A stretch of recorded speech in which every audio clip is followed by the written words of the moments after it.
I don't think it's a weird year for lack of differentiation. If I went to my year-end ratings last year, I just looked. I think between like 10th and 25th or whatever, it's a difference of like 4 points.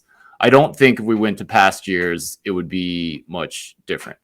I do think this year is a little bit different in that, at least at the top of the NFL, I'm not seeing as many extremes. You know, we could usually rely on teams like Green Bay and Tampa Bay to be pretty serious, more serious Super Bowl contenders than some of the other teams, and we're simply just not seeing that this year.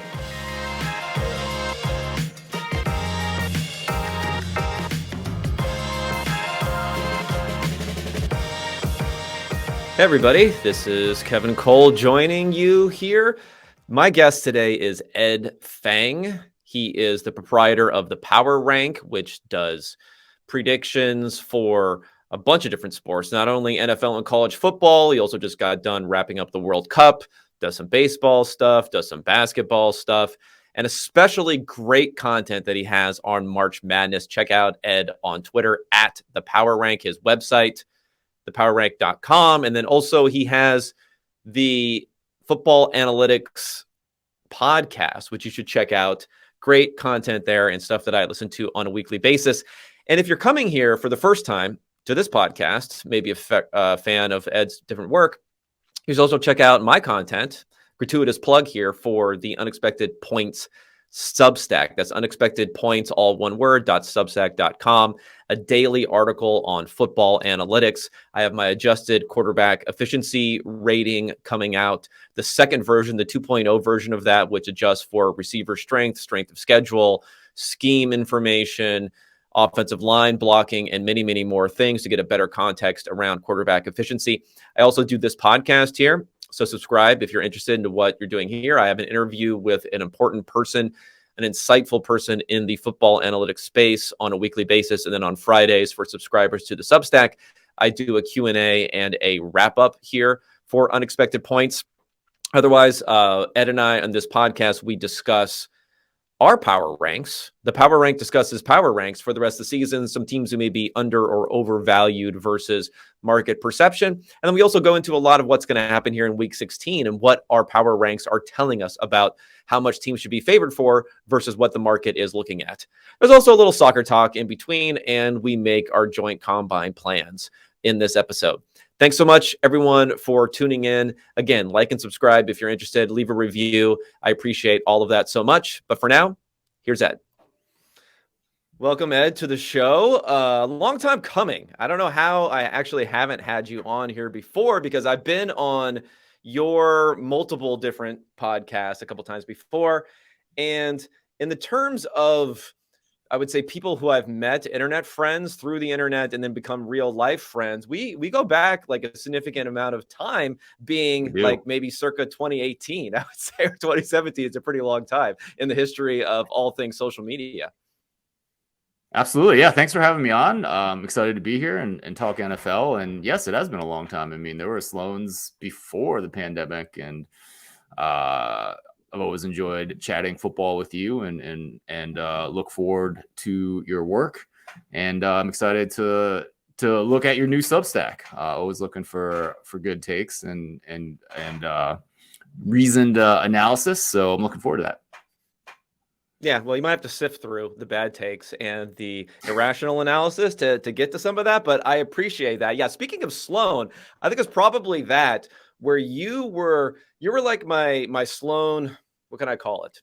Chaperone angel, something where you basically, via you, I think I met Rufus Peabody, who I didn't really know, but you just Rufus, Rob Pizzola, Spanky, who could forget Spanky, good old Spanky, who I think I met actually before I saw you in 2019, but then also the Spankster came back around for some other things there. Also a table and a long, in-depth conversation with Mina Kimes based upon you filtering me in and using your like the kind of Asian mafia way of helping me get into that table with her and Pablo Torre and some other people there. So I appreciate that. Yeah, that was kind of one of the most random ones ever, ending up at a table with a bunch of them that has absolutely nothing to do with being Asian or my even knowing them. I I thought you made remember the some joke conversation about that at the exactly. time, but I can't remember. Yeah. I mean, I remember the conversation exactly. I have no idea why I ended up at the table. I mean, I had known Pablo from before we had chatted. I'd never talked to Mina. So yeah, that's cool. Yeah. Yeah, that was That was good a times. good one. You are, I would say, and because I'm awful at this, but you're like one of these guys who's like a really good networker, but it's in a way where it's not like in any sort. There's not a purposeful, maybe because networking. There's always a little bit of Yep. Yep. deception may not be the right word, but ulterior motive in a way Yeah. where you do it in such a natural way that it doesn't really seem like it doesn't seem like, and there isn't an ulterior motive, which is good for me. Because like I said, then it just networked. I was able to just network through proxy rather than having to actually do it myself, which makes me terrified. I think I was pretty lucky. By the time I met you, I was pretty well established with the site and kind of my position in the industry. And I don't really need a lot of things when I go to these events, right? So, and I think that was different before I had met you. Maybe like a decade ago, going to Sloan, I was definitely more in the market for favors. But yeah, I mean, I think it's important to go, and I think even if you want something, I think it's always important to just try to have the long-term relationship, right? Like I go to meet people like you that I want to talk to for years upon years, right? Like not because not just to get on this podcast, even though I'm very happy to be here right now. Yeah, trust me. You're not gonna get a very huge bump on this podcast. But no. So that was great. Like my social calendar it was taken care of in that sort of way. Are you gonna go here in 2023 to the somewhat maligned Sloan Analytics Conference? I don't know if you read a while back that article came out. It was kind of strange timing in the Washington Post about the how much it costs and some of the focus away from analytics and on these big name people and all this other sort of stuff. Are you going to be back in 2023 there? Because I think I may come again and just do what I did last year, which is go, but then don't even go to the conference, just like hang out basically and see people. I don't know, Kevin. I think the answer a couple months ago was no. There is Bet Bash now, and so that's been an event over the last couple of years where a lot of speaking the of analytics, Spanky, the Spanky has started Bet Bash, and it's become a great event. And Bet Bash is happening in August in Circa, and I'm definitely going to that. I mean, I don't really have a choice in my line of work whether I go to that or not. And then I kind of plan on going to the NFL Combine this next year. Yeah, that's a tough one. I'm trying to figure that one out. Yeah, I have to look up the exact dates, but often they're like the exact same week, being that Sloan was really founded by Daryl Morey and more of a like basket. It's kind of a weird in between season for basketball people to show up. Right. So I may go to the Combine. I think the Combine. I mean that would be really important because I would like to I would like to meet some people that I could have on my podcast. And that was kind of in my mind that I would do that. You don't really have to pay or anything, right? I mean, I can just drive to Indianapolis, and I think this is one of the last years that I can do that and just meet some people. Yeah. But I've been there without a press pass before too. Like you don't really need a press pass unless you want to go to like their little Radio Row section and be on some of those podcasts. But there's plenty. I mean, it's a very tiny part of the whole experience. What's actually going on where you need the the laminated necklace to get in there. Yeah, I don't need any of that. I just I can figure out how to just try to meet people at cafes. You should go. You should go because then I'll go. And then I'll just tag along with you the entire time. No, we could tag along together. Like you actually probably know more people at the Combine now than I do. That might be true. That'll be a little bit more of my environment there potentially than you. So good. Yeah. Pay it forward or not pay it forward. That would be great. Pay it backwards. But actually, maybe we should paying it backwards. I don't know what I'm doing. Well, just helping each other out, right? Yeah, actually, we should probably decide just on this podcast publicly, right? Because I mean, I kind of want to go to Sloan. Okay, let's do the Combine. Let's do the Combine. And Indianapolis, I'm sure there's a nice little spot there we can stay if everything is all connected. All right, I'm in. Okay, we're in the Combine, so we'll talk Combine talk a little bit later when we get to around the time February, March. We'll reconnect on that. But I want to talk about the Power Rank. So that is your site. And I am putting out some power rankings on my site. People love the power rankings, yet I am interested in your take on this because when I come out with a listed rank here, and we can talk about how you develop some of your stuff there too. When I come with a listed rank, for me, the difference between maybe the 10th best team in the NFL and the 23rd, 25th, even sometimes getting down to about 25, is really not that big of a difference here. So people go wild over the fact that, like, oh, how can you have the Vikings at 16 or wherever I have them right now? And it's just like, well, they're not really that different from being 10 right now versus some other teams. It's just everyone is so bunched up there. Do you think this is a weird year for the lack of differentiation in the middle of the NFL in particular? I don't think it's a weird year for lack of differentiation. If I went to my year-end ratings last year, I just looked. I think between like 10th and 25th or whatever, it's a difference of like 4 points. I don't think if we went to past years, it would be much different. I do think this year is a little bit different in that, at least at the top of the NFL, I'm not seeing as many extremes. You know, we could usually rely on teams like Green Bay and Tampa Bay to be pretty serious, more serious Super Bowl contenders than some of the other teams. And we're simply just not seeing that this year.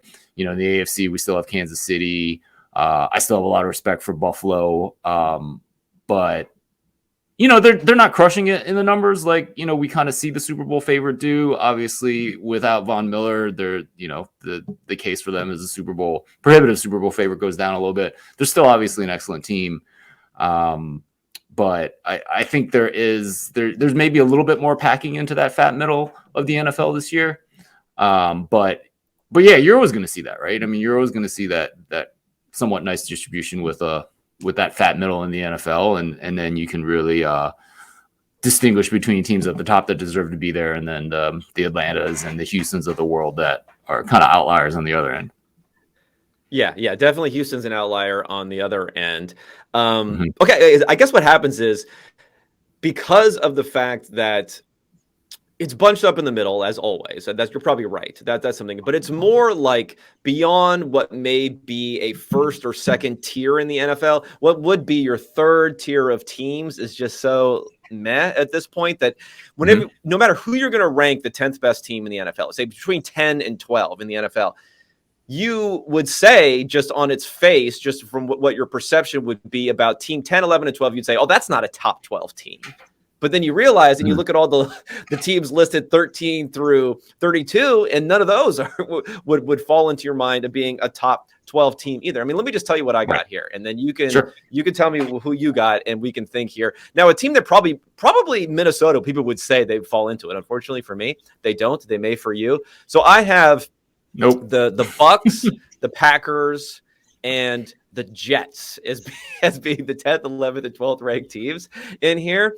And, you know, none of them are great, right? But then if you start to go below them, we have the Vikings, the Pats, the Saints, the Jaguars, the Seahawks, the Chargers. I mean, I don't know if anyone's thrilled with any of those teams either. Yeah, for sure. I mean, look, let me tell you my so I got the Chargers 10th, Dolphins 11th, and the Saints 12th. So I think this is going to show you a little bit about, I would say why mine tends to be a little different. I'm probably putting a little bit more weight into the preseason than a lot of other people are doing at this point. It is based on this belief that I have almost none at this point. So that helps the Chargers then, I'd assume, right? Yeah. And we can pull up my numbers based on only data from the current season because I think that'll be interesting as well. But the Chargers are that high probably because I weight my prior a little bit more. The Dolphins are that low probably because I weight my prior a little bit more. And then the Saints are actually pretty interesting because points-wise, they're terrible. But when I look at some of my underlying efficiency metrics, it looks a lot better. So when I do a lot of I'm at 14. I'm at 14. So, yeah, above average slightly. Right. I mean, I was a little bit surprised to dig in today. And when I look at passing success rate adjusted for opponent, they're 12th. Seems pretty high for what they put on the scoreboard. And they certainly haven't put a lot on the scoreboard. And there's been a lot of teams where the underlying metrics are a lot better than what they're doing. And then I have them 8th on defense. So New Orleans is a team that I'm kind of looking at that might be a little underrated. Might be able to find some value if they weren't playing in absurd windy conditions in Cleveland this weekend. It's a team that I think is interesting. That's a very interesting game because Yep. if you go ahead, let me pull it up now. I saw some stats on here and I can't remember the year, but the stat was this total of 31 and a half points in an NFL football game. This is not Army Navy, people. 31 and a half points in this game was the lowest total since, I don't know, 2008 or something like that. I can't remember what it was. That's a wild number. It is a wild number. And I think it's probably, Cleveland's defense they have a lot of talent on that side of the ball. New Orleans offense hasn't looked good. What's your take on how Deshaun's looked in 3 weeks back? I mean, I think he's looked fine. I was a little bit surprised when I had a blurb as part of my week wrap up here that the Browns were winning in spite of Deshaun Watson, just saying over the last 3 games, he's been maybe a bottom half sort of efficiency quarterback, whereas Jacoby Brissett, it wasn't probably going to continue into the future for a very long time, but he was a top half quarterback. And the defense against admittedly weak competition in the form of the Texans and the Lamar Jackson-less Ravens as 2 of their 3 teams were something like second or third in EPA per play against over that stretch. And I was surprised people jumped back and were like, oh, they're actually a little bit mad. I think there's a sense that some people are piling on about how bad he has been after they, mortgage their draft capital / contract / maybe they mortgage their soul a little bit to getting Deshaun Watson as part of this deal. But I'm pretty high on Watson. I mean, if his numbers I don't know what you do with this like 2-year layoff sort of thing, but if there was never a 2-year layoff and I just assume that his numbers leading into that 2020 season were right up until right now, he would look pretty similar to someone like Josh Allen in my projections as being in that second tier of quarterbacks behind Patrick Mahomes. Right. But then you do have the 2-year layoff, right? So I haven't had a chance to see him play, which is why I asked you. Numbers wise, he looks. He's gotten better. He's gotten better. He looked out of sorts the Texans game for sure. I mean, they didn't score an offensive touchdown in that game. I know that the last game they only had 13 points, so it looked bad. But they only had 9 drives apiece. It was a slog sort of game, long drives, especially for the Ravens, which ended up in 0 points. Which took a lot of time off the clock. So he looked better, and the Ravens defense has gotten a lot better. So he looked better there. I think he's gotten better each week. It just hasn't really looked good or clicking at this point. I think you should expect given the layoff that he's had. So I don't think that's uncommon at all. I mean, it was a tough one for me because you don't have a lot of evidence other than guys missing a year for an ACL or something like that to decide what was going to happen. We don't really know. Is it like riding a bike, or is it something that you need a real ramp up time for, especially if you're coming in week 13 versus coming in week 1 having missed a year? I think you need some ramp up time. So we'll see how it goes. Well, that's where we're getting in a small sample. We're getting some evidence towards that. Okay, let's talk process a little bit because we didn't even talk about that yet. So what is your process? What are you weighing in this a little bit more so than, let's say we have nerds listening to this podcast who are a little familiar with expected points added, that sort of stuff. So if you're going to take a plot, let's say the Ben Baldwin's, site, he's just going to plot EPA per play offense, EPA per play defense. You plot them against each other. You do a 60-40 split. That's what he does with this tiering on there between offense and defense. And then boom, there's your tiers in the NFL. Simple, easy sort of way. How does your methodology differ most significantly from just doing something simple like that? Right. I mean, the primary thing that I'm looking at is passing success rate in the NFL. Okay. Passing is king. I don't take a lot of rushing metrics, although I do feel like that's going to change in the offseason. But I primarily look at passing success rate. You can define it a bunch of different ways. I kind of use the definition that Bill Connolly started using from college football. So you need 50% of plays towards the next first down on first down, 70% on second down, and all on third and fourth down. And success rate is it's an efficiency metric, and it kind of strips out the random element of explosive plays. So when you look at, you can show that passing success rate on offense is the most sticky thing from early to late season in the NFL, and significantly more so than EPA per dropback. So that's why I tend to use that. I use that. It's not as sticky on defense. I still put that in there, and then have the caveat that if you have a team, I don't know what's a good example. Like a team like Kansas City that's first in adjusted passing success rate on offense and 25th on defense. Well, it's more likely that they're going to continue to be somewhat near the top on offense, and that the defense will regress towards the mean. Which I feel like we say that every year, right? It's like, yeah, the defense is probably better than what it is. So I use that. I use yards per pass attempt, which is something I've been using on my site in the NFL for forever.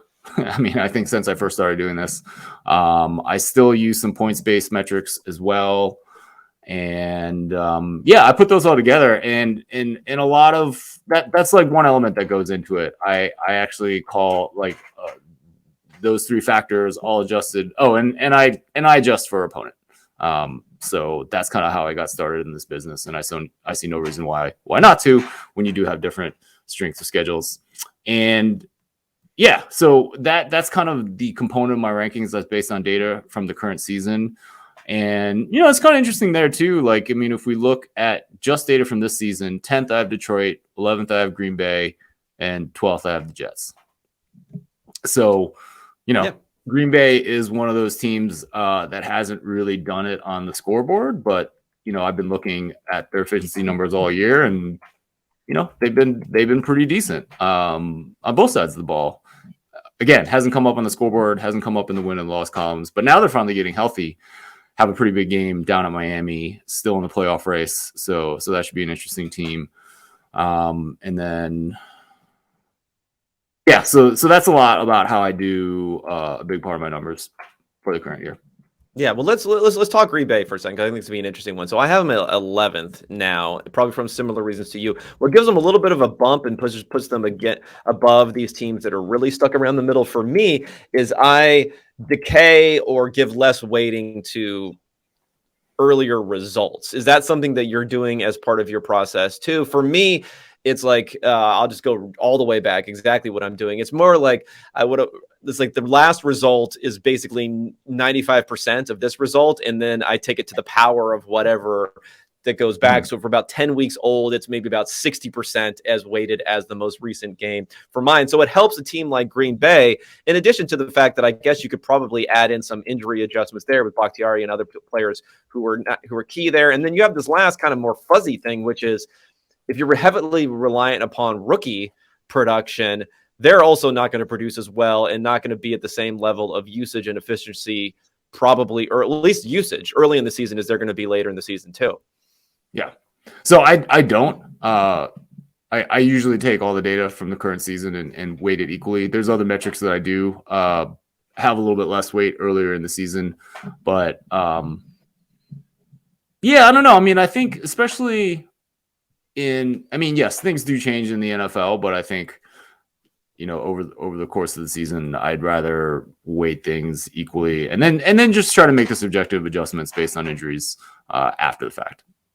No, that makes sense. I mean, there's always a trade-off between wanting to downweight certain results and then the negatives of essentially decreasing your sample, right? Because if I'm saying I'm going to have last week be weighted 100% and 10 weeks ago weighted 60%, it's almost like my sample is now 1.6 of the data versus 2 it would have been of the data if I had all of that sort of information in there from those games, and it's decreasing it a bit there. So that is always a thing. I find that, and this is something that I've done, and maybe you can talk about this too. I've looked pretty heavily recently at whether or not I should make adjustments based upon quote unquote garbage time, whatever that may mean. And I don't know, when I'm looking straight at win probability, and I think sometimes it's hard because like a team that's a 98% chance to win in the third quarter does not play most times. Like it's garbage time. Normally that means they're up by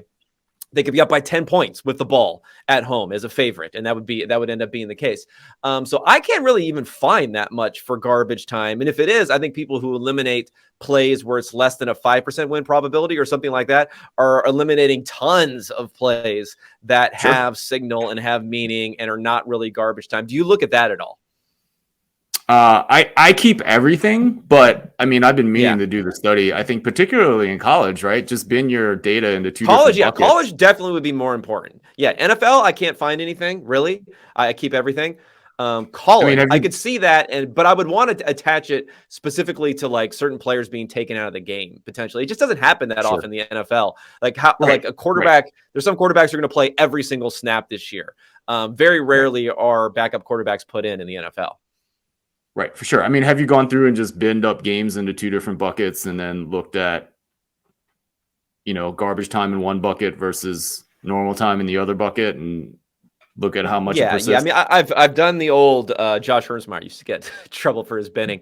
So I've binned up things by win probability, looking at different quarters, more so looking at the fourth quarter. That's when it starts to have a little bit of signal as to how teams play, and then trying to get an idea of what the correlations are to their efficiency over the next 5 games versus what it is at different win probability bins, but pretty small too, because it makes a huge difference. Like 97 versus 99 is a pretty big difference in these types of games. And again, I don't know, the correlations look pretty strong at 99 or 1 as they do at 95 or 5 as they do at 90 or 10. So I can't find anything other than when quarterbacks are taken out of the game. Well, then I would use all the data. Especially in the NFL. Yeah, and I'm not going to. I'm just asking you. Maybe you have a different opinion, Maybe I think the results would be more interesting in college. Yes. We should ask Bill if he's done that. But I agree. You get point differentials are bigger. Maybe now. So how does the whole system work? Because before they were kind of incentivized for running up the score, but now I think it's been down. Like the assumption is it's been down-weighted, the score running upness. So maybe that again would leave more room for teams to throw out some of the results when teams are up by a bunch. Yeah, I don't know. I mean, we have a playoff system. It's going to 12 in a couple of years. I don't feel like the running up the score is really in the conversation like it used to be in the BCS era. I don't think that is as much. Oh, this is what I wanted to say, right? So we're talking about like, should we use like data that might not seem particularly relevant for our overall calculations? And what I found interesting is the people that have done the studies on whether you should use preseason data to project the NFL or NBA or just about any sport. And they found that, there's a surprising amount of usefulness in that preseason data. That there's any usefulness is surprising, probably. That there's any usefulness is surprising. I actually went through and I can find it on my site somewhere, but I went through and took the 3 preseason games, and I didn't just take margin of victory. I actually adjusted for opponent based on my algorithms, and it didn't look great. It had the Las Vegas Raiders at the very top by some extreme amount. It had the Chargers at the very bottom, and I think a lot of the Chargers' struggles have been with injuries. So during the current season, Las Vegas has certainly not really exceeded expectations too much. I'll have to go back and look at it again. I mean, it's hard to kind of eyeball it, right? And just I mean, from what I've seen, there is like if you're gonna plot it out, there's a trend, but then if you're doing R squared or whatever on it, it's just extremely noisy around that trend. Yeah, no, it's certainly going to be noisy, but I think what Costia does is just ask like, what percentage, if we wanted to predict regular season wins, like what percentage should we put to this, just even point differential in preseason? Like how much does that add to what the Vegas prior was in predicting actual wins in the NFL? And look, things are changing in the NFL, right? We only have 3 preseason games now. Quarterbacks aren't playing at all, so on and so forth. Certain teams are just playing all backups, like the Rams, for instance, are playing all backups the entire time. Yeah, so things are changing, but like there was a surprising amount. I think like 16% you would put on the preseason data versus what we probably consider the strongest predictor of performance, which is the markets preseason.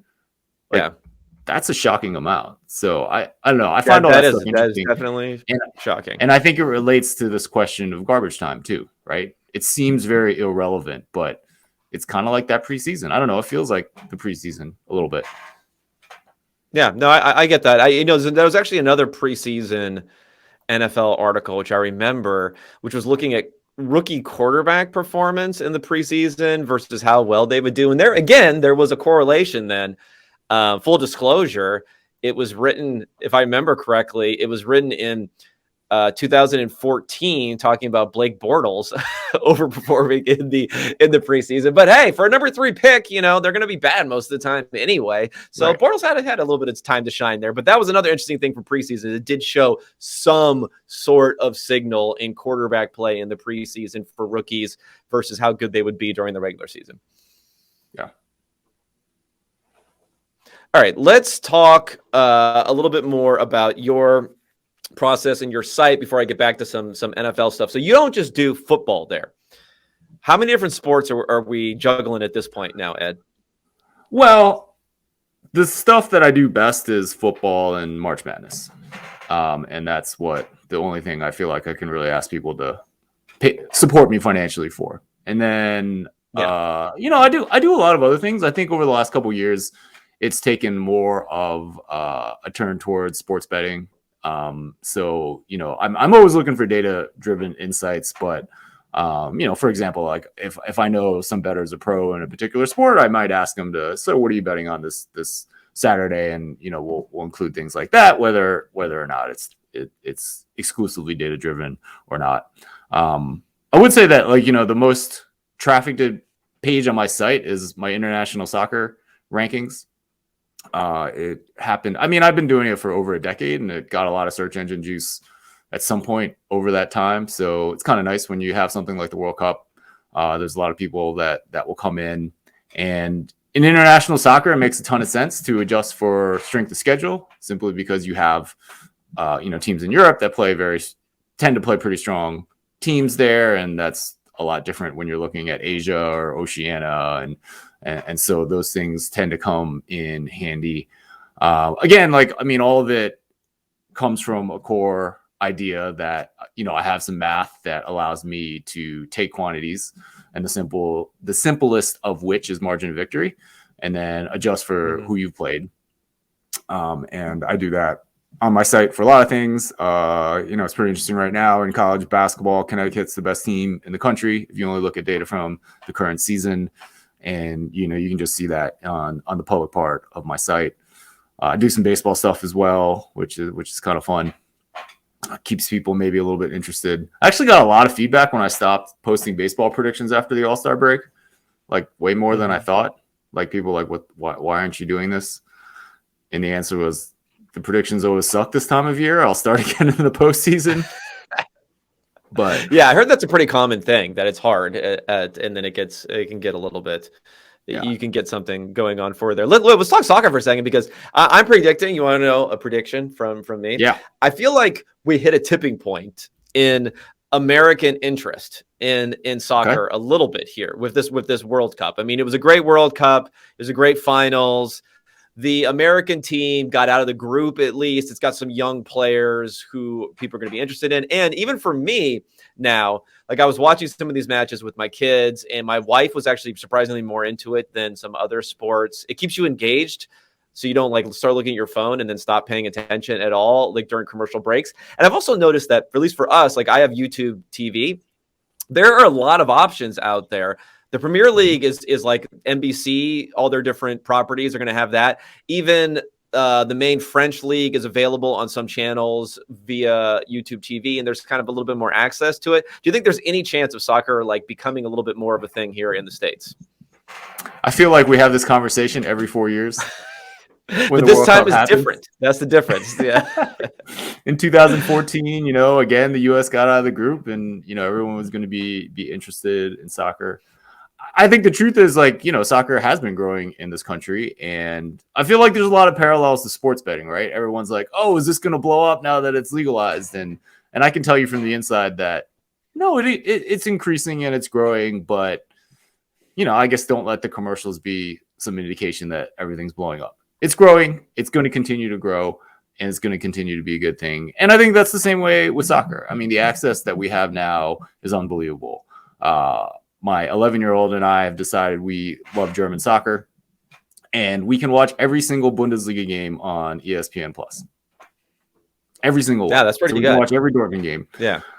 And it's just incredible. You can watch every La Liga game. And so there's a lot of access there. The Premier League is obviously going to take a lot of the, it's going to get a lot of the attention. But, the best soccer is going to be in Champions League as we head towards May. That is the best soccer in the world. And, I do think we'll get a little bit of a bump. I think it was really good that the World Cup final was a high-scoring affair, that Americans could say, oh, yeah, that kind of felt satisfying, as opposed to 1-0 Germany over Argentina in 2014. So I think we'll get a bump from that, because I do think, my text threads on Sunday morning were, God, this is so boring, to, oh my gosh, this is like the most amazing thing ever. By the time we rolled past noon on the East Coast, and that game headed into extra time. But yeah, no, it was good. I think it is going to grow. I don't know. I mean, do you feel like, are you, Kevin Cole, going to flip on a Champions League at 2 p.m. Eastern time in February to see, I don't even know what the matchups are. Are you PSG versus Probably not. Probably not. But it depends. Again, it's about these some options. I mean, I'm basing way too much on personally. But what I've done is, because I've noticed that my family kind of likes to watch it in regards to some other sports. They like to watch everything, but then it becomes more about the commercials sometimes for the kids than even the game itself, since they're pretty young. But I could go on YouTube TV now and click Premier League and just say, click a button, and now every single Premier League game will get saved to the internal DVRing type of process, and just have that ready to go, as opposed to the research and time and effort and whatever would have had to have come into it in the past if you had cable and whatever other options. Yeah. So there was one. After one World Cup, there was this idea that soccer was going to grow in the United States. This, I want to say 2006, maybe. And you had this questions okay, now you have access to the Premier League. It's on cable TV. Who do you root for? And there was this epic article, some 10,000 worder by Bill Simmons about that went through every Premier League team and, told you who you should root for, and there's so many people that I've talked to that are now soccer fans that kind of picked a team based on that article. So if anyone's listening out there and has this is a content idea, just dig into it, and or it might be interesting to kind of do it Europe wide, right? So why should you like? Yeah, I think so. I mean, I think that who knows? These players move around so much, so who knows? But I mean, both Mbappe and Messi play for the same, and Neymar all play for the same team in the French and they're not even, so that could get a bump too. They're not even remotely the best team in Europe, though, which is kind of the funny part. Yeah. It is kind of crazy. All right, let's get back to the old American football talk here. So I think my rankings for some of these power rankings probably differ a bit from most, in that I have the Kansas City Chiefs at number 1, and actually a pretty decent bump there. Maybe I'm giving way too much credit to offense before the Eagles and the Bills. How do you have those three teams, presuming that they're at the top for you also? Yeah, actually, Kevin, I'm gonna stick with stuff just based on the current season, because that's going to be what's most analogous to what you're doing. Well, you don't have to if you don't want to, but I like looking at the other stuff too. Well, I mean, it's going to be the most apples to apples, and I have those three teams. Right. I mean, I have Buffalo and Philly first and second. There's a little bit of drop off to Kansas City, but again, like I mentioned, their the defensive situation. Yeah, the defense, I mean, it's probably going to regress to average, and let me just put it this way: I should put more weight on offense because it's more predictive.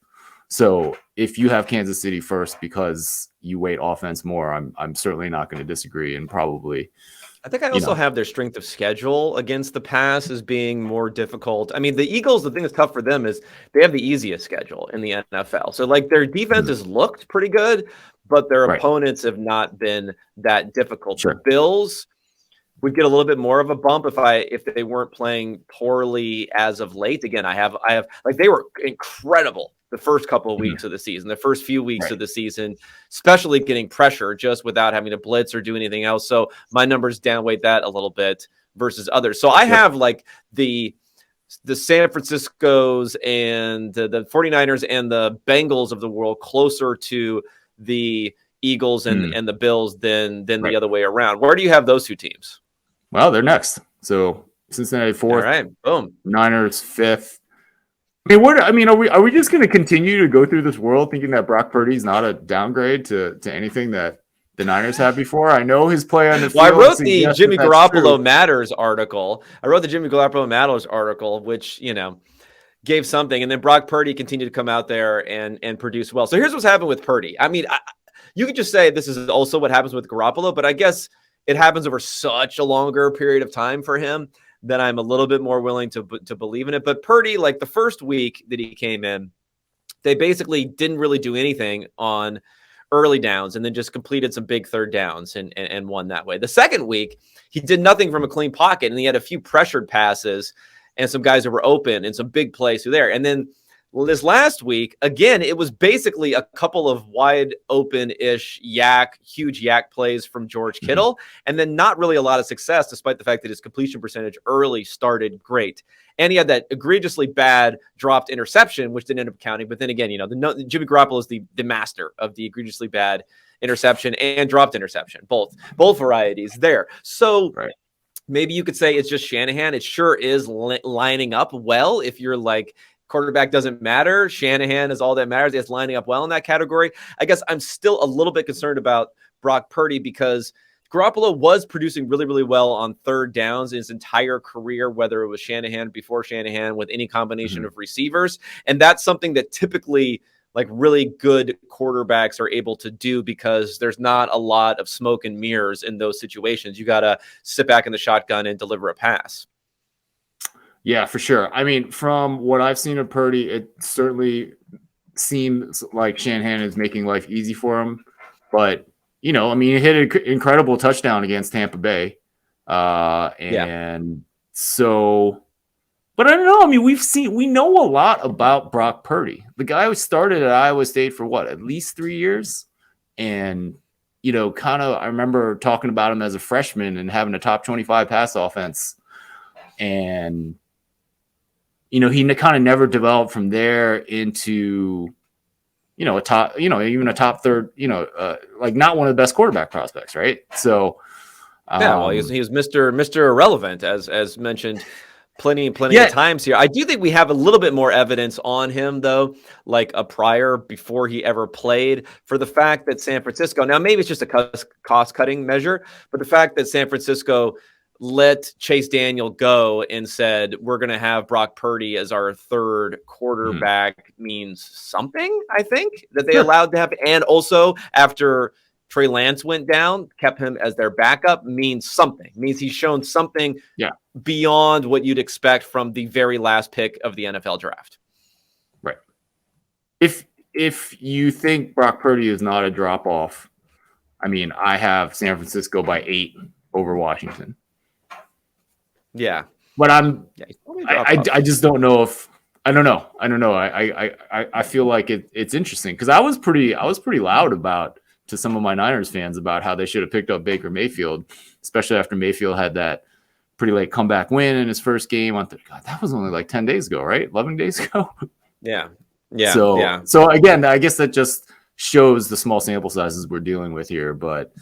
You know, there's a lot of optimism. Well, I guess, in retrospect, they wouldn't have had the opportunity to grab him either because the Rams had the waiver claim before them. But, they didn't even put in a claim, supposedly. Is there any team, are you going to shock me? Not shock me. You're going to surprise me with any team being higher or lower than where people's perception may be on them. Non-Vikings category. You can't tell me the Vikings. You can't even talk because about everyone Because Yeah. everyone knows that it's been beaten into their minds. We don't need to Yeah. talk about how the Vikings don't belong in the top 10 of power rankings, or the top, at least the top. They were number 1 in the Pro Football Talk rankings after they beat the Bills. So we don't have to talk about the Vikings too much. Anyone else you got for me? I mean, I talked about one team already, New Orleans, just to put some numbers Yes. on it. Like when you just look at points and you adjust for who they played, they're like 27th in the NFL, but you have to put that with the fact that they're 12th when I look at adjusted passing success rate on offense and 8th on defense. Again, a team that I mean, at least the underlying numbers suggest that they might be a little undervalued. As opposed to a team that I think is probably overrated, and I certainly think has been overrated in the markets. Let's go with the Atlanta Falcons. The pass offense was pretty decent with Mariota in there. They look good, which I think was a surprise given how they came into the season. I thought this team was really intriguing coming into the season because I thought their 2 best players were their cornerbacks. So they picked up Casey Hayward Jr. and then AJ Terrell had an outstanding season last year, which you can kind of confirm with his PFF grade. I think he was one of the highest graded cornerbacks in the entire league.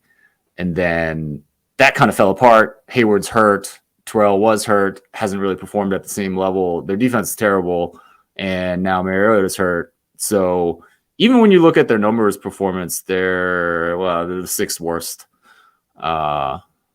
in the NFL when you look at the data from the current season. But if you take a snapshot right now, they're even worse given their quarterback situation, starting a rookie, a lot of problems on defense. And I've been shocked every week to kind of look at these markets, valuing them more than I think they should be. I've been enjoying betting against them. It's a little bit tough this week because they're at Baltimore. And is Lamar playing? I would presume no. Yeah, probably not. But yeah, markets seem to say no. They're like they're in. I mean, the Baltimore's going to make the playoffs. It looks like no matter what. So I think it's possible. There's something outside. Yeah, no, I'm with you on the Falcons. So I have them at 28th, and I haven't actually made. I just realized now I haven't really made an adjustment for Ritter being in there. Draft Twitter's favorite quarterback, had a sweet 3.7 yards per attempt in his first start there. It could be a little bit of rough sledding for them. So that would probably drop them even lower for me. So I think I would have them either 29th or 30th with that adjustment. I mean, maybe even worse. Right. I mean, do you have them as worse than the Rams? I have the Rams being worse, but maybe you're right. Maybe they're worse than the Rams. I guess I really don't like the offense. I guess Baker Mayfield, I should probably pump up the Rams, but yeah. Right. But I mean, what about like Houston? Right. But Houston's last. Yeah. No, Houston's last. I also have Indianapolis really low. Do you like Indianapolis? I have Indianapolis at 24th based on data from the current season. Seems high. Well, it gets tight around there. I don't know what's going on with them. I mean, Matt Ryan has shown something, but man, he looks pretty bad other times there. But I guess they did almost get the win, so they got bumped up a little bit for that performance. They almost got the win after being up 33 points. Yeah, I know. Matt Ryan's going to have to wear that. Unfortunately for him, he's going to have 28-3. Now he's going to have 33 nothing. He's going to have 33-0, both attached to his name. Okay, how about potential Titans versus Jags? So they both control their own destiny somehow, intertwining destinies here, because if either one of them win out, they win. Hopefully we're going to get a week 18 for the division matchup between the two of them. I have the Jags being a slightly better team. How do you see those two? Yeah, I have them both really in the fat middle. I have Jacksonville 18th based on data from the current season and Tennessee 22nd. But, the difference between them is a point. So, not a ton of difference. A lot of people came in to the season with pretty big expectations about Jacksonville, and I think they have the higher ceiling, with a second-year quarterback and coaching that doesn't completely suck like last year. I don't, when you're best, when you're proposition for winning football games is we're going to run Derrick Henry. It doesn't seem like the best in a league that really kind of values pass offense. But I would see that as a pretty close game. I don't know, probably make it about 2.5 point favorite if Jacksonville's at home there. What do you think about this Thursday? Jags, Jets. Yeah. In New York, right? It's in New York. Looks like it's basically a pick. I mean, I see the Jets -1 or something like that. Yeah, it's an interesting one. Zach Wilson. Yeah, Zach Wilson is obviously, he made some throws against the Lions. He made some good throws. He made some bad throws. some flutterers. Yeah. Yeah, it's interesting. I live here in Ann Arbor, and the Lions fever has certainly kicked up as they have gone 6-1 over the past couple games. And yeah, still I was digging into them this morning, and yeah, that secondary still sucks, but which I've been saying for I feel like years now. But going back to the Jets, I mean, I have Jets about a 2.5 point favorite in this game by my numbers. It seems like a lot with Zach Wilson starting, and again, clearly the Jets defense is a lot better than it was last year. I think PFF has Sauce Gardner rated as one of the highest cornerbacks ever, which I think is a little bit surprising as for a rookie. And, honestly, probably only one direction that kid can go after having such a good rookie year. But yeah. So again, defense isn't as predictable as offense. So they're probably a little bit high. I think closer to a pick is probably the right number. So yeah, I mean, it'll be an interesting one. That it will be. Okay, so we also have, and what's interesting here is the Saints. I'm pretty high on the Saints. I'm also kind of high on the Browns. So the Browns, as we mentioned, this ridiculous weather game, they're 3-point favorites. So it gets up to the 3. What do you are you leaning Saints then in that one? It's a really tough one. I mean, what is going to happen in 16-degree weather and 20+ mile per hour winds, right? I mean, I don't know. Well, I mean, running the ball, I guess, which is maybe why people would figure that the Browns have a bit of an advantage there. Exactly. And so that's why it's a little bit, I want to bet New Orleans here. I haven't done it, and I might not, simply for that reason, just with the weather conditions. I mean, if this were, in New Orleans, it'd be a completely different story. And I think, it might be a type of game where we start seeing some of these underlying metrics for New Orleans maybe show up on the scoreboard. But yeah, I don't know. I mean, that's kind of a stay away from me, especially with how talented I think Deshaun Watson is and whether you can get back to that. I mean, I guess probably not in this game with those kinds of weather conditions. But I mean, I am definitely looking at New Orleans in the last 2 weeks of the season for value. Okay, how about this? Speaking of the Lions, who everyone likes, I like to be contrarian, and my numbers show a little bit of an edge here on the Panthers at home versus the Detroit Lions. As you got the 3, they're the 3-point underdog. I know they lost to Pittsburgh. But they've been going up quite a bit, and it kind of depends. I know Darnold is whatever, but he's going to do better than what Walker and Mayfield had done so far this year before. And they had some underlying talent. It wasn't a team that I was totally out on to start the season. What do you think about that? Are the Lions getting a little bit overpumped here as a 3-point road favorite against Carolina? I'm a little bit worried that Detroit is. That the bandwagon's getting a little too full, both in Detroit and in the markets. You look at that team, none of the secondary grades out that well. They still have the 3rd worst coverage grade by PFF grades. Their pass defense numbers, when I look at adjusted success rate, aren't great. Yes, they've scored a lot of points. It's interesting. PFF has never liked Jared Goff in any way, shape, or form since he's gotten to Detroit. But Amon-Ra St. Brown looks like amazing. So, he is certainly becoming a star in this league, which started at the end of last year. So, I don't know. I still don't think Detroit's good, but it's kind of like a feel-good story. And my numbers also see value in Carolina. And I'm not really sure what to think about that. I mean, obviously a lot of the pieces that you had faith in, such as McCaffrey, are no longer there, right? So, and they do have some injuries on defense. So I'm not sure how much of a pulse they're going to have there. Yeah, I mean, yeah, I don't know. I mean, what That one's interesting. That one I find interesting. Go ahead. No, I was just saying, like, what other case can you make for Carolina? I don't know that they're not that the Lions defense still stinks and they seem like a functional team.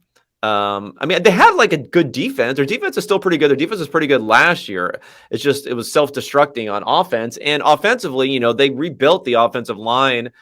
They still have some talented receivers there. They've been able to run the ball pretty well this season. I don't know. I just feel like they're an okay enough team where that seems a little hefty at home, and it's kind of more based on their reputation for the implosion in the first half of the season than necessarily who they've been since then. Okay, a couple other ones here that are interesting to me. Packers, Dolphins. Dolphins are 4.5-point favorites at home. Packers need to win out to have any chance of making the playoffs here. The Dolphins had this weird game against the Bills because they went up a little bit in my numbers despite losing because they were, you know, the 8-point lead in the fourth quarter. They played pretty well. They had a decent success rate, but it was really all the running game. Tua was not was not doing anything. He had his one long touchdown, which seems to come with regularity. So maybe you can give the Dolphins a little bit more credit for those outlier plays than you would for other teams having those players. But I don't know if it was a great, successful offensive performance for them against a Green Bay team that's starting to look a little bit better. What do you think about that one? Yeah, I mean, essentially with teams like Green Bay and Tampa Bay, where the underlying metrics like them more than what we've seen on the scoreboard, it's been on those teams basically every week. And so it's not surprising that, you know, I have Miami winning by a point in this game, certainly seeing value on the Green Bay side. And I think given the health that they're starting to get, I mean, I think you can make a case for that. And I want to say, hold on, let me look up one thing real quick. I think if you look at just the data from this year, it would make Miami a 3-point favorite. So even if you, with how bad the season has been for Green Bay, all the injuries, all the lack of, and at one point in the season, I was definitely trying to build up this Green Bay team, saying the underlying metrics are a lot better than they seem.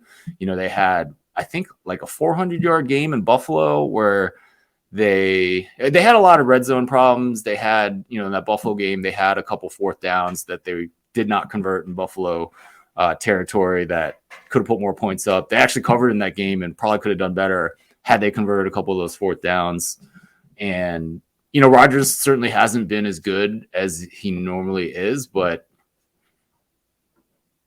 you know, I certainly don't agree with the Green Bay people that want to see Jordan Love out there either. Yeah, that was ridiculous. I let that take happen at the time, which is kind of funny how it's just floated away at this point. The people who were like, "Oh, we should start Jordan Love," and then now that's just kind of like, "Oh, we didn't say that." You know, let's just we beat the Rams. Why always bringing up old stuff? Why always bringing up old stuff? We're on to our new takes at this point. Yeah. So yeah, I don't know. I haven't bet. Anything else you got for me for week 16 here that you might be interested in before I let you go? Sorry, a bet? Did you say? Anything week 16, anything to look for, any games that you're interested in, anything going on for this, for anything else that I haven't brought up? Yeah, I mean, I'm looking forward to this Eagles-Cowboys game. Doesn't look like Hurts is going to play. The market doesn't think that Hurts are going to play. I'm not really sure what to think about Dallas. I mean, they've kind of been up and down. Again, a team that has been good, has looked good on defense, but that's less predictable than what we see on offense. I kind of still have my reservations about the Eagles. I mean, I think this stretches all the way back to last season where I was betting against the Eagles and watching the markets move completely in the opposite direction, people backing the Eagles. And as we head into the current season, you kind of see what they were thinking, right? I mean, there is a lot of talent on the defensive side of the ball. On the offensive line, Jalen Hurts has looked really good. But you know, what's going to happen without them? I think there's a lot of things going on in that game, maybe not from a betting perspective, but I want to see how Eagles come out and play in that game. And, I mean, if the Eagles have Hurts, I mean, they are the Super Bowl favorite coming out of this conference. And I guess I want to see how much I should believe that based on their play against probably their biggest opposition in the conference. Yeah, I mean, it's at 5.5 now, so you're right. There's definitely indications and news out there that Hurts may not play. What's interesting about this one is the Eagles don't really have anything to play for. Like, I compared it to Dumb and Dumber, him saying he still had a chance, like the 1 in a million chance. That's like the Vikings' chance of getting the number 1 seed. They need to win all their games, everyone lose all their games, that sort of stuff. So, right. The Eagles are pretty much locked in, so it makes some sense. But the thing is, the Cowboys are like pretty locked in to what they're doing anyway. They can't get the number 2 seed because they're not going to win their division. Right. So there's no real worry as far as that is concerned. Maybe there's like this outside chance. I'd have to look at all the different playoff scenarios that they might lose out on a home game if someone else wins and upsets in the wild card round, but really they don't. And Dak Prescott's a guy where he was injured to start the season. He has a little bit of an injury track history. I thought they might be the team also down the stretch here to really think about resting some players too, or platooning some players, maybe not a quarterback, but that's something to think about, I think, for this matchup too. For sure. I mean, weren't some people were talking about whether Dak should get his job back when he was no one's serious. Okay, but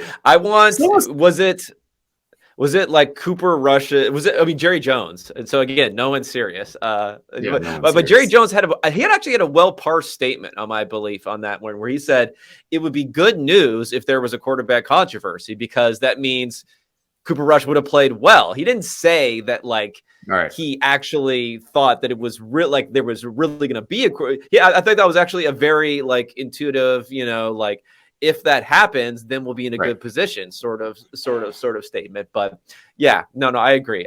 Dak is one of these guys where I think I follow on Twitter more people who like Dak than the Dak haters, because the Dak haters are probably very irrational sort of crew. So I see more reactions to Dak hating than I see actual Dak hating. Like, I see more people saying, I can't believe anyone thought it was a quarterback controversy. Or this weekend when he threw that interception at the end, which was off of Noah Brown's hands, and then when that was showing and be like, it's not his fault. It's like, well, I get it. Like, I guess I just don't see that side, the dark side of social media, where people are just trashing Dak for everything that's not his fault. I'm sure it exists, though. Oh, I'm sure it exists too. I think I saw it on a broadcast or something like that, which, I mean, obviously doesn't make less trash. I don't watch TV. What's that? I said I can't watch any NFL shows or pregame. Every single time I try to tune into a pregame show, I'm just like, what the hell am I doing here? Like, I get it, coach. They need to establish the run. Like, what am I watching? I mean, you know how many millions of people watch that? Right? Like, hopefully it's getting less and less, but... No, I mean, I think simply because it's before a game that normally gets 20 million people watching it, it's like has higher ratings. They need like Rex Ryan's insight into what it's going to drive this. So the thing that drives me crazy is, okay, so I was going to do a post about this. Tell me if you think this is a good post or not.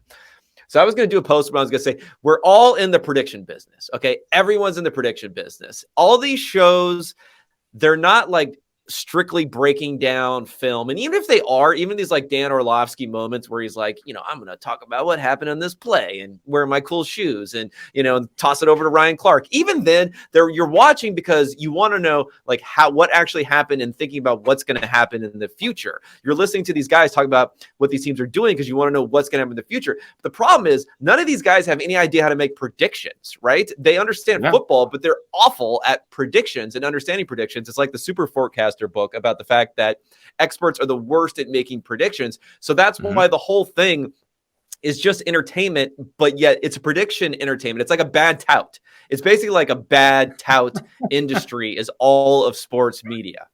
Your thoughts? Yeah. I mean, I'm not 100% sold that the average pregame show is about prediction. I think every piece of media is some linear combination of prediction versus entertainment. and it's just a matter of the balance. So my business, like, I don't know, it's 90% prediction and 10% entertainment. And honestly, I should spend less time on that 10% than I already do right now. When you start talking about broadcasts, you know, I mean, maybe, I don't know, 80, 90% entertainment, because there's no consequence for those guys to be wrong in any real sense. I mean, there's definitely I'm obviously wrong a lot on my takes and some of the games that I send out, but I guess there's more consequences there, right? So, because I mean, I do base my business on, you know, how well my math models work, and my math models work. How well my math models work directly affect a lot of my content, obviously. So, yeah. I mean, I would be boring as hell in any of these shows. Don't get me wrong. But if you want, you can find a clip out there. Before I go, I'll just tell the listeners here, you can find a clip out there of Stephen A. Smith. It's absolute classic of entertainment versus prediction, where he's asked, I can't remember the ordering of the questions. He was asked who's going to win he was asked who's going to win between the Raiders and the Chargers as one question. And then he was asked who's going to score the most points this weekend as another question. And he answered that the Raiders were going to win. And then later he said, who's going to score the most points this weekend? And he said the Chargers are going to score the most of anyone in the NFL, NFL. So it's like, that kind of shows you how predictions and entertainment don't go hand in hand. Somehow the Chargers were going to score the most points in the NFL in the weekend, but then not win their game. Right. And somewhere between those two questions was Stephen A. mouthing off about whatever he mouths off about. And I mean, he's an icon. He's an icon. So I'll give it up to him. He's doing a lot of things over there. Maybe he's using my adjusted scores for some of this. So maybe he was actually referencing adjusted scores most points, but did not win the actual game. Maybe he's a reader of the Unexpected Points Substack, actually. Is there a serious question though? Do you personally know anyone that tunes into like Stephen Smith on a regular basis? Stephen A. I don't, but would they tell you if they were like, how do you identify them in the wild? Or how would you know? Ask, or just like, so in the background? What about it just in the background? People probably have this stuff in the background, right? I remember way back in the day, I used to watch those like Around the Horn and PTI. So I used to have that on, and it's a little bit better, I would say, than the First Take sort of stuff, but it's not great. Also, it's not great, but I mean, there's a certain amount of yelling entertainment that comes from Stephen A. Right? That I don't know. I personally never talked to anyone that would say that they like Stephen A. Well, I don't know. So the highest paid personality in sports. I understand that. I mean, certainly people are tuning in for whatever reason. I guess I just don't get. I mean, look. I mean, we're preaching. I mean, I'm talking to the choir here with your listeners, but yeah, I don't know. I mean, I guess you could say the same things about CNN and the hot takes there. Oh, definitely. Yeah. We'll get Stephen A. on the pod sometime. We'll have him discuss his philosophy to prediction making. But in the meantime, Ed, where can the people find your content at the Power Rank on Twitter? Anything you want to plug, you want to talk about right now as we're going into week 16 of the NFL season? Yeah. I mean, I'm at the Power Rank on Twitter. Thepowerrank.com is my website. If you want to get a taste for what goes on both on the site and behind the paywall, you can sign up for my free email newsletter. Try to talk about bets that I make, although I'm really struggling with that this week. And I also send out, sports betting newsletter and tips every Saturday, which I think people like. So yeah, sign up for that there. I also run the Football Analytics Show podcast, which is a lot of fun because I get to talk to people like Kevin. And if you sign up for the newsletter, like I usually make my playoff NFL predictions available as a separate product, so you don't have to sign up for the recurring membership. And I'm going to do that again. And I've been working on some kind of premium audio episodes for my podcast. So I'll probably throw some of those in there. So it might be an interesting time to just without much of a commitment, check out some of the premium stuff that I do over at the site. Yeah, go sign up for the newsletter, go to the site, go subscribe, go get This American Lifestyle podcasting from the analytics perspective from Ed here. Thank you so much, my friend, for joining me. And everybody out there, have a great week 16.